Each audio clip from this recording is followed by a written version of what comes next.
Hello welcome back to Simon learning JC ആണ്. ജിതിൻ സാറാണ് സംസാരിക്കുന്നത്. സോ മക്കളെ, ഏറ്റവും ഇമ്പോർട്ടൻ്റ് ആയിട്ടുള്ള വളരെ ഇൻഫോർമേറ്റീവ് ആയിട്ടുള്ള ഒരു കാര്യം നിങ്ങളുമായിട്ട് എത്തിക്കാൻ വേണ്ടിയിട്ടാണ് സാർ ഈ വീഡിയോയുമായിട്ട് വന്നിട്ടുള്ളത്. സോ മക്കൾ ആദ്യമായിട്ട് ഈ ചാനൽ കാണുന്ന ആളുകളാണെങ്കിൽ നിർബന്ധമായും ചാനൽ ആദ്യം തന്നെ സബ്സ്ക്രൈബ് ചെയ്യണം. എന്നിട്ട് മാത്രമേ നിങ്ങൾ ഈ വീഡിയോ മുഴുവനായിട്ട് കാണാൻ പാടുള്ളൂ.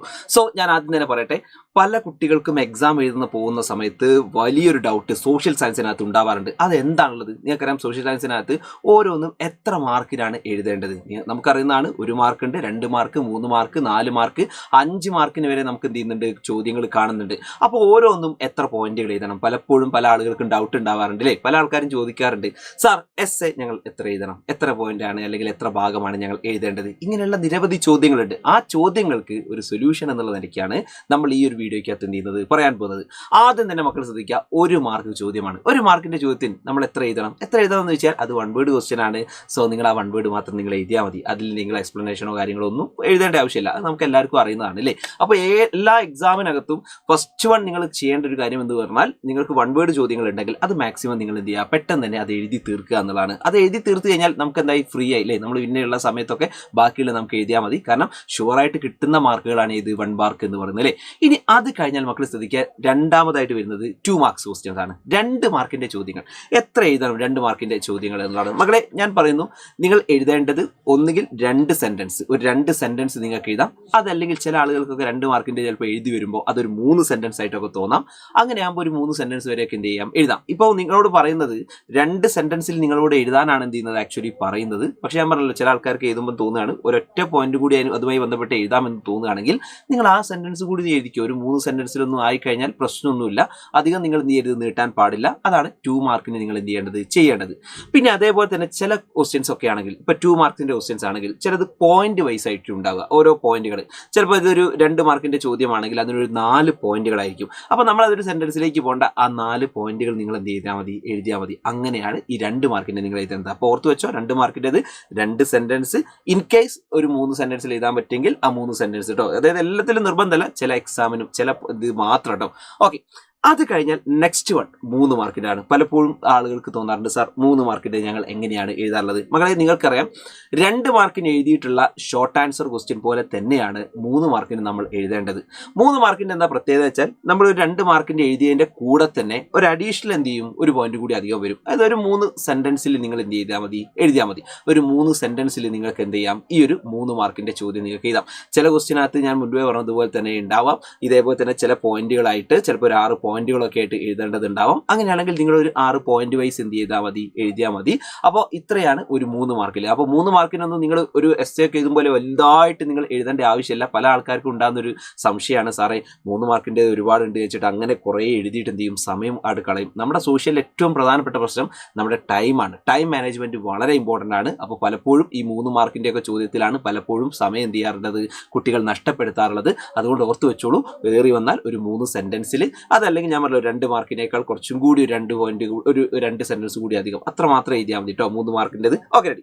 ഇനി മക്കൾ ശ്രദ്ധിക്കുക, അടുത്തത് എന്ന് പറഞ്ഞാൽ 4 മാർക്കാണ്. 4 മാർക്കിൻ്റെത് എത്ര എഴുതണം? അതിന് വേണ്ടിയിട്ടാണ് അത് ഞാൻ നിങ്ങളോട് കാണിക്കുകയാണ്. അതായത് മകളെ, ഈ ഒരു പേജ് എല്ലാവരും ശ്രദ്ധിക്കുക. നിങ്ങളുടെ ഒറിജിനൽ ആൻസർ ഷീറ്റ് അല്ല, പക്ഷേ നിങ്ങൾ ആ ഒരു ഒറിജിനൽ നിങ്ങളുടെ ആൻസർ ഷീറ്റ് ആണ് എന്ന് നിങ്ങൾ എന്ത് ചെയ്യണം, നിങ്ങൾ മനസ്സിലേക്ക് അത് കരുതണം. മകളെ ശ്രദ്ധിക്കുക, ഈ ഒരു പേപ്പർ നിങ്ങൾ കാണുന്നുണ്ടല്ലോ. ഈ പേപ്പറിനകത്ത് ഒരു പുറം നിങ്ങൾ കാണുന്നുണ്ട്. മകളെ, നിങ്ങൾ നോക്കി, ഇതിൻ്റെ ഒരു സൈഡില്ലേ, ഈ ഒരു സൈഡാണ് ഒരു പുറം എന്ന് പറഞ്ഞത്. അതായത് ഇതിൻ്റെ ഒരു സൈഡാണ് ഒരു പുറം. അതേപോലെ തന്നെ ഇത് മറ്റൊരു സൈഡാണ്. അപ്പോൾ ഇതെന്താണ്, രണ്ടാമത്തെ പുറം കേട്ടോ. അപ്പോൾ ഈ ഒരു പേപ്പറിന് എത്ര പുറമുണ്ട്? 2 പുറമുണ്ട് അല്ലേ? ഇതൊരു പുറം, അതേപോലെ തന്നെ എന്താണ്, ഇത് മറ്റൊരു പുറം. മകളെ, ഒരു 4 മാർക്കിന്റെ ചോദ്യം പറയുന്നത് എത്ര പുറം എഴുതണം എന്ന് വെച്ച് കഴിഞ്ഞാൽ, ഒരു പുറത്തിന്റെ ഒരു പകുതിയാണ് എഴുതിയേണ്ടത്. അതായത് ഒരു 4 മാർക്കിന്റെ എന്ന് പറഞ്ഞാൽ ഇതൊരു പുറമാണെങ്കിൽ ആ പുറത്തിന്റെ ഒരു പകുതി അല്ലെങ്കിൽ കുറച്ചും കൂടി ഒരു 1/4 ഭാഗം വരെയൊക്കെ എന്ത് ചെയ്യാം, വരാം. അത്രയും എഴുതിയാൽ മതി. അതായത് ഈ ഒരു പേജിന്റെ ഈ ഒരു പുറത്തിന്റെ ഒരു പകുതി അല്ലെങ്കിൽ ഒരു 1/4 ഭാഗം. അതായത് വളരെ നിങ്ങൾ ആലോചിച്ചാൽ മതി. ഇതുപോലെ തന്നെ ഷോർട്ടായിട്ടൊക്കെ ചില ആളുകൾക്ക് പോയിന്റ് വൈസ് ഒക്കെ അത്രയും അടിപൊളിയായിട്ട് എഴുതാനൊക്കെ പറ്റുന്ന ആൾക്കാരാണെങ്കിൽ ഒരു അരയിൽ തീർക്കും. അല്ലാത്ത ആൾക്കാരാണെങ്കിൽ ഒരു 1/4 എന്ത് ചെയ്യും, തീർക്കും. ഇനി ഞാൻ പറയട്ടെ, ചില ആൾക്കാരൊക്കെ എഴുതി വരുമ്പോൾ ഇതൊരു പേജായി എന്ന് വിചാരിക്കുക. അതായത് ഒരു 4 മാർക്കിൻ്റെത് ഒരു ഭാഗം, അതായത് ഒരു പുറം ആയിട്ട് എഴുതിപ്പോയി എന്ന് വിചാരിക്കുക. പേടിക്കാനൊന്നുമില്ല. നിങ്ങൾ അത് എന്ത് ചെയ്യേണ്ട, ബേജാറാവേണ്ട. കാരണം ചില ആൾക്കാരൊക്കെ നിങ്ങൾക്കറിയാലോ, അവർ എഴുതുന്ന ഹാൻഡ് റൈറ്റിങ്ങിനകത്ത് ചിലപ്പോൾ വ്യത്യാസങ്ങളൊക്കെ ഉണ്ടാവാം. അങ്ങനെയൊക്കെ എഴുതി വരുമ്പോൾ ചിലപ്പോൾ അവർ എഴുതി വരുമ്പോൾ ചിലപ്പോൾ കുറച്ചൊരു കൂടിപ്പോയി എന്ന് വരാം. പക്ഷേ അങ്ങനെ നിങ്ങൾ എന്ത് ചെയ്യേണ്ട, ബേജാറാവേണ്ട. അപ്പോൾ ഞാൻ പറഞ്ഞല്ലോ, ഏറി വന്നു കഴിഞ്ഞാൽ ഇതിൻ്റെയൊക്കെ ഒരു അരപ്പുറമോ അല്ലെങ്കിൽ ഒരു മുക്കാൽ ഭാഗമൊക്കെ മതി. ഏകദേശമൊക്കെ ഈ ഒരു ഭാഗത്തേക്ക് എന്ത് ചെയ്താൽ മതി, നിങ്ങൾ എത്തിച്ചാൽ മതി കേട്ടോ. അതാണ് ഇത് ഒരു 4 മാർക്കിൻ്റെ ചോദ്യത്തിന് നിങ്ങൾ എന്ത് ചെയ്യേണ്ടത് കേട്ടോ. ഓക്കെ, യെസ്, റെഡി അല്ലേ? ഓക്കെ അല്ലേ?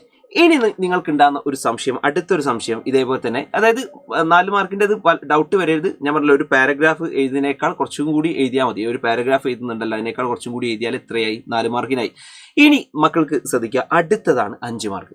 5 മാർക്ക് എന്ന് പറയുന്നത് നിങ്ങൾക്കറിയാം, എസ് ആയിട്ടാണ് എന്ത് ചെയ്യുന്നത്, ചോദ്യങ്ങൾ വരാറുള്ളത്. ഒരു ക്വസ്റ്റ്യൻ ആണ് 5 മാർക്ക്. ഇതിലാണ് പല ആൾക്കാർക്ക് ഡൗട്ട് ഉണ്ടാവാറുള്ളത്. സോഷ്യലിലൊക്കെ ആണെങ്കിൽ പലപ്പോഴും മാർക്കുകൾ അതായത് സമയം നമുക്ക് കളയുന്നത് ആക്ച്വലി ഈ ഒരു 5 മാർക്കിനാണ്. നിങ്ങൾ ആലോചിച്ചാൽ മതി, ഈ 5 മാർക്കിൻ്റെ ഒക്കെ നമ്മൾ എത്ര നമ്മൾ എഴുതി കഴിഞ്ഞാൽ, അടിപൊളിയായിട്ട് നമ്മൾ എഴുതി കഴിഞ്ഞാൽ, സൂപ്പറായിട്ട് എഴുതി കഴിഞ്ഞാൽ ഒരു 4 മാർക്ക്, ഒരു 4.5 മാർക്കൊക്കെ എന്ത് ചെയ്യും, കിട്ടും. ഇനി നിങ്ങൾ ആലോചിച്ച് നോക്കുക, ചില ആൾക്കാരൊക്കെ എന്നാൽ കുറേ പേജ് അങ്ങ് എഴുതി തീർക്കാമെന്ന് പറഞ്ഞിട്ട് അങ്ങനെ അങ്ങ് കുറേ സമയം അതിലായിട്ട് കളയും. അപ്പോൾ സംഭവിക്കുന്നത് ചിലപ്പോൾ 2 മാർക്കിൻ്റെയും 3 മാർക്കിൻ്റെയും ഈസി ആയിട്ട് മാർക്ക് നേടാൻ പറ്റുന്ന കുറേ ചോദ്യങ്ങൾ ഉണ്ടാവും. അതിനൊന്നും വിചാരിച്ച സമയവും എന്ത് ചെയ്യുന്നില്ല, കിട്ടുന്നില്ല. ഇതാണ് പലപ്പോഴും പല ആൾക്കാർക്കും എന്ത് ചെയ്യുന്നത്, സംഭവിക്കുന്നത്. അപ്പോൾ ഞാൻ പറഞ്ഞു, 5 മാർക്കിൻ്റെ ഈ ഒരു എന്ന് പറഞ്ഞാൽ നിർബന്ധമായും ശ്രദ്ധിക്കേണ്ട 1-2 കാര്യം മക്കളെ. ഒരുപാട് എഴുതുക എന്നുള്ളതല്ല 5 മാർക്കിൻ്റെ ചോദ്യം കൊണ്ട് ഉദ്ദേശിക്കുന്നത്. അതായത് സോഷ്യൽ സയൻസ് എടുക്കുന്ന ടീച്ചേഴ്സിനോടൊക്കെ ഡിസ്കസ് ചെയ്യുന്ന സമയത്ത് അവരൊക്കെ പറയുന്ന സാധനം എന്ന് പറഞ്ഞാൽ മക്കളെ, പോയിന്റുകൾ ഉണ്ടായിരിക്കുക എന്നുള്ളതാണ്. അതായത് പോയിന്റുകൾ ഉണ്ടായിരിക്കണം. ശരിക്കും ഇതിൽ പറയുന്നത് എത്ര ഭാഗം വേണമെന്ന് വെച്ച് കഴിഞ്ഞാൽ, ഒരു എസ്സേക്ക് എത്ര വേണം, അതായത് ഒരു 5 മാർക്കിൻ്റെ ചോദ്യത്തിന് എത്ര വേണമെന്ന് വെച്ച് കഴിഞ്ഞാൽ മക്കളെ, ഈ ഒരു പുറം വേണം. ഈ ഒരു പുറവും അതേപോലെ തന്നെ ഈ ഒരു മറ്റൊരു പുറം ഉണ്ടല്ലോ, ആ പുറത്തിൻ്റെ ഒരു അരഭാഗവും, അത്രയും മതി എസ്സേക്ക്. അപ്പോൾ എസ്സേക്ക് ഓർത്ത് വെച്ചോളാം, ഒരു പുറം അതേപോലെ തന്നെ മറ്റൊരു പുറത്തിൻ്റെ അരഭാഗവും, അത്രയും മതി ഏത്, ഒരു എസ്സേ എഴുതാൻ. അപ്പോൾ ആ എസ്സേ ഞാൻ പറഞ്ഞല്ലോ, ഇതേപോലെ തന്നെ പോയിന്റുകളൊക്കെ കൃത്യമായിട്ട് എന്ത് ചെയ്യണം, അതിനകത്ത് വരണം. ആവശ്യത്തിന് നിങ്ങൾക്ക് ആവശ്യമാണെങ്കിൽ ആ പോയിന്റുകളൊക്കെ നിങ്ങൾ എക്സ്പ്ലെയിൻ ചെയ്യും വേണം. അതായത് ഓരോ പോയിന്റുകളും അതിന് ആവശ്യമായിട്ടുള്ള രീതിയിലേക്ക് അതിനെന്ത് ചെയ്യണം, എക്സ്പ്ലനേഷൻ നിങ്ങൾ എന്ത് ചെയ്യണം, കൊടുത്തിരിക്കണം. അതേപോലെ തന്നെ ഇമ്പോർട്ടൻ്റ് ആയിട്ടുള്ള ഒരു കാര്യം, ഒരു എസ്സേ എഴുതുമ്പോൾ ശ്രദ്ധിക്കേണ്ട ഒരു കാര്യം, ഇമ്പോർട്ടൻ്റ് ആയിട്ടുള്ള പോയിന്റുകൾ നിങ്ങൾ എന്ത് ചെയ്യണം, അണ്ടർലൈൻ ചെയ്യണം. അത് ഇമ്പോർട്ടൻ്റ് ആണ്. ഇമ്പോർട്ടൻ്റ് ആയിട്ടുള്ള പോയിന്റുകളൊക്കെ നിങ്ങൾ എന്ത് ചെയ്യണം, അണ്ടർലൈൻ ചെയ്യണം. അത് നല്ലതാണ്. പേപ്പേഴ്സ് നോക്കുന്ന ടീച്ചേഴ്സിനൊക്കെ അത് ഉണ്ടാവും, നിങ്ങളുടെ പേപ്പർ ഏറ്റവും ഈസി ആയിട്ട് നോക്കി തീർക്കാൻ പറ്റും. അതുകൊണ്ട് എന്ത് ചെയ്യണം, മസ്റ്റായിട്ട് നിങ്ങൾ എന്ത് ചെയ്യണം, അണ്ടർലൈൻ ചെയ്യണം. ഇത്രയും കാര്യങ്ങൾ നിർബന്ധമായിട്ട് എന്ത് ചെയ്യണം, നിങ്ങൾ ചെയ്യണം. അപ്പോൾ അതുകൊണ്ട് ഒരിക്കൽ കൂടി പറഞ്ഞു, 5 മാർക്കിൻ്റെ ഈ എസ്സേ എന്ന് പറയുന്ന ക്വസ്റ്റ്യൻ ഒരുപാട് അങ്ങ് എഴുതലല്ല, പോയിന്റുകൾ മാക്സിമം നിങ്ങൾ എഴുതുന്നതിനകത്ത് എന്ത് ചെയ്യണം, പോയിന്റുകൾ വരണം. അപ്പോൾ പോയിന്റുകൾ കൃത്യമായിട്ട് എന്ത് ചെയ്യണം, അതിനകത്ത് വരണം. അതിന് വേണ്ടിയിട്ട് നിങ്ങൾ എന്ത് ചെയ്യണം, ഇതുപോലെ തന്നെ ഇതിന് ശ്രമിക്കണം കേട്ടോ. അപ്പോൾ മക്കൾ ശ്രദ്ധിക്കുക, ഇത്രയാണ് ഏറ്റവും പ്രധാനമായിട്ടും നമുക്ക് ഈ ഒരു 1 മാർക്ക് മുതൽ 5 മാർക്ക് വരെയുള്ള ചോദ്യങ്ങളും അതിന് ഇതേപോലെ തന്നെ എത്ര പോയിന്റുകൾ എഴുതണം എന്ന് പറയുന്ന ഭാഗത്തിനകത്തുള്ളത്. ഞാൻ പറഞ്ഞല്ലോ, ഇത് കുറേ ആളുകൾക്ക് ഉണ്ടാകുന്ന ഡൗട്ടാണ്. സോ ആ ഡൗട്ടിനുള്ളൊരു സൊല്യൂഷൻ ആയിട്ടാണ് ഞാൻ ഈ വീഡിയോ എത്തിയിട്ടുള്ളത്. അപ്പോൾ മക്കൾക്ക് എല്ലാ ആൾക്കാർക്കും നിങ്ങൾക്ക് ഇത് എഫക്റ്റീവ് ആയി എന്ന് വിചാരിക്കുന്നു. സോ മക്കളെ, ഇത്തരത്തിലേക്കുള്ള ഇൻഫോർമേറ്റീവ് ആയിട്ടുള്ള വീഡിയോസ് നമ്മുടെ ചാനലിൽ ഇനിയും വരും. അപ്പോൾ ചാനൽ സബ്സ്ക്രൈബ് ചെയ്യാത്ത ആൾക്കാർ എന്ത് ചെയ്യണം, ചാനൽ സബ്സ്ക്രൈബ് ചെയ്യണം. അത് കൂടാതെ തന്നെ മക്കൾക്ക് ഇനി എന്തെങ്കിലും ഡൗട്ട്സോ കാര്യങ്ങളോ ഉണ്ടെങ്കിൽ ഈ വീഡിയോയ്ക്ക് താഴെ നിർബന്ധമായിട്ട് നിങ്ങൾ എന്ത് ചെയ്യണം, കമൻറ്റ് ചെയ്യണം. സോ നിങ്ങൾക്കറിയാലോ, സൈലത്തിൻ്റെ ആപ്പുകളൊക്കെ തന്നെ ഒരുപാട് പ്രധാനപ്പെട്ട ബാച്ചുകൾ ഇതുപോലെ തന്നെ നിങ്ങൾക്ക് വേണ്ടി കാത്തിരിക്കുകയാണ്. സോ അതിനകത്തൊക്കെ നിങ്ങൾ താഴെ കാണുന്ന നമ്പറിൽ എന്ത് ചെയ്യാം, 9995400800 എന്ന് പറയുന്ന നമ്പറിൽ നിങ്ങൾ കോൺടാക്ട് ചെയ്ത് കഴിഞ്ഞാൽ നിങ്ങൾക്ക് ആവശ്യമുള്ള ക്ലാസ്സുകൾ എന്താണ് ഇതുപോലെ തന്നെ ആപ്പിനകത്ത് അവൈലബിൾ ആണ്. സോ എല്ലാ ആൾക്കാരും ഇത് ഉപയോഗപ്പെടുത്തുന്നു പ്രതീക്ഷിക്കുന്നു. സോ ഇതോടുകൂടി സാർ നിർത്തുകയാണ്. സോ JC സാറാണ്, ജിതിൻ സാറാണ്. നമുക്ക് വീണ്ടും കാണാം മക്കളെ. So bye everyone, by.